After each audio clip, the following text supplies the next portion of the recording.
Today we've been launching our toolkit for adaptation to climate change, a toolkit designed to help businesses identify the risks of climate change and the opportunities that might come to them. It's available to any business, large or small, to identify what the risks and opportunities climate change might bring to them. Changing climate is here. It doesn't matter about the science. It doesn't matter whether you believe it's man-made or not. It's here, and it's going to affect the business right through from the very start of the supply chain through to the ultimate end user. So you can either ignore it or you can embrace it and build that into your planning, both for the short and medium term, but particularly for the long term.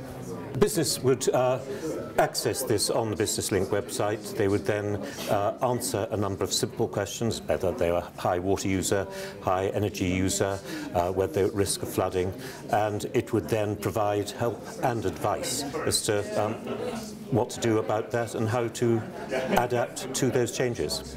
It will give them the confidence to actually go and understand what climate change might mean for them, and it helps, I think, them to think a little bit outside the box beyond their short term that as a business we always have to worry about, and begin to think about both the risks and the potential costs that climate change will bring to them in the future, but also the opportunities as well.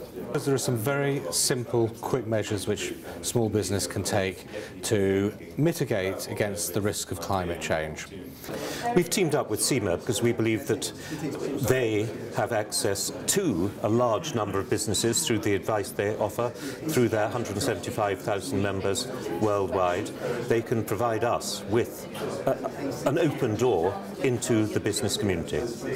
By looking at climate change and adapting to it, you understand where your biggest impacts are. Those impacts are usually associated with costs, such as inputs, such as energy and water. It helps us to become more efficient in using those resources, but it's also allowing us to think about our future products that we use. So a practical example for us is that we, as a food and drink business, we want to create healthier products based on more fruit and vegetables, and we've got to ask ourselves where we can go and grow those fruit and vegetables, bearing in mind the changing climate in the future. So if we can answer that and find some good solutions, we can boost farming, boost local communities, but also make sure we've got a great supply of products.